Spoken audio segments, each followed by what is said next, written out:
What's up, y'all? This is First Team Fans again.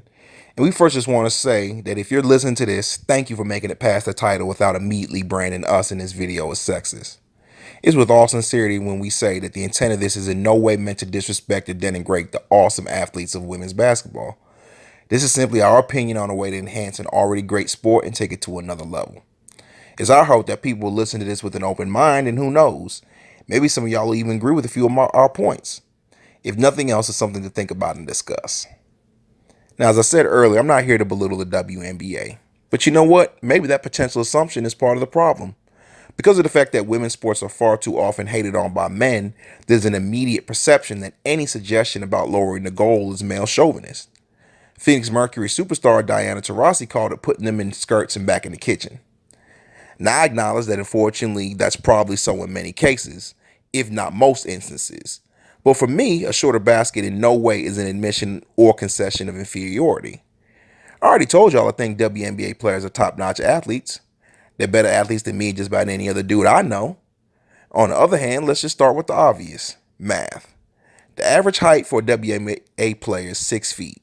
That's a full 7 inches shorter than their NBA counterparts. Now, I'm about 6 feet myself and can't dunk anymore, but I turned into Vince Carter on the lowered rim. So just imagine what the game would be like if the hoop was decreased by just 3 to 6 inches. I mean, that difference is negligible as far as athleticism is concerned. And in fact, it actually better allows for women's talent to be on display.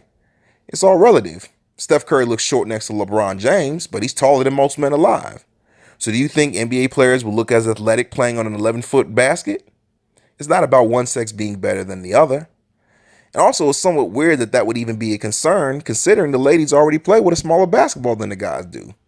So why would playing with a smaller ball be accepted, but the goal height wouldn't?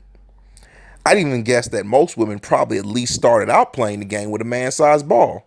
So if anything, you could just switch it up and have a bigger ball with a lowered hoop. Now, moving it lower also help with younger fans. In an interview with Michelle Beadle, NBA Commissioner Adam Silver made an interesting statement.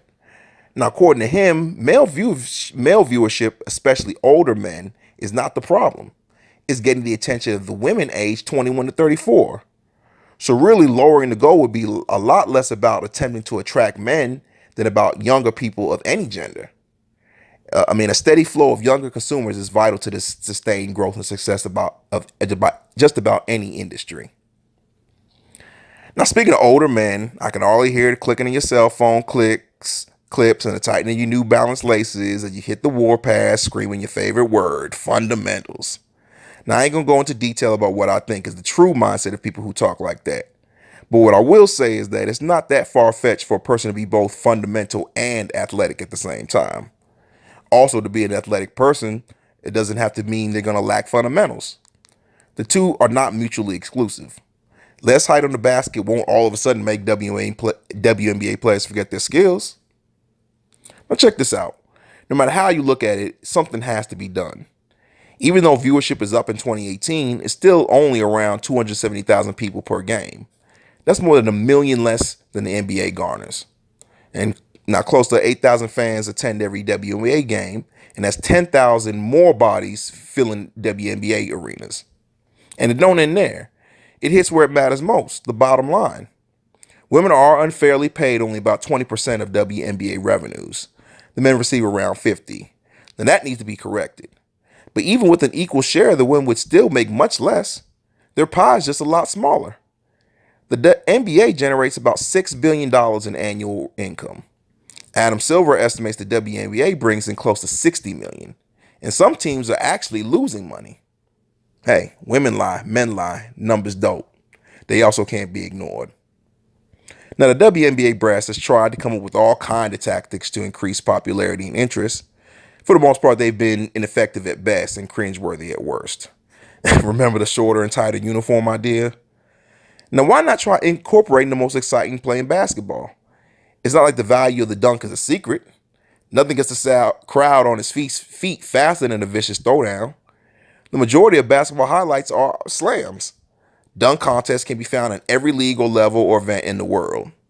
Even the WNBA marketers themselves give massive amounts of hype and promotion to the players like Brittany Griner, Lisa Leslie, and Candace Parker when they dunk. They get more publicity than players who win MVPs or scoring titles. Matter of fact, can you even name three of either without Googling? And it's not just about dunks. A lower goal will give us more exciting plays at the rim overall. More reverse layups, trick shots, and ones, all that. And on the defensive side, we'll see more big time blocks and challenges at the rim. It just offers so many more exciting possibilities. Listen, I'm not saying that a shorter hoop is the end all be all answer to boosting the league. The WNBA is already a great league with amazing players. All I'm saying is that it could really reach its full potential by taking its game above the rim.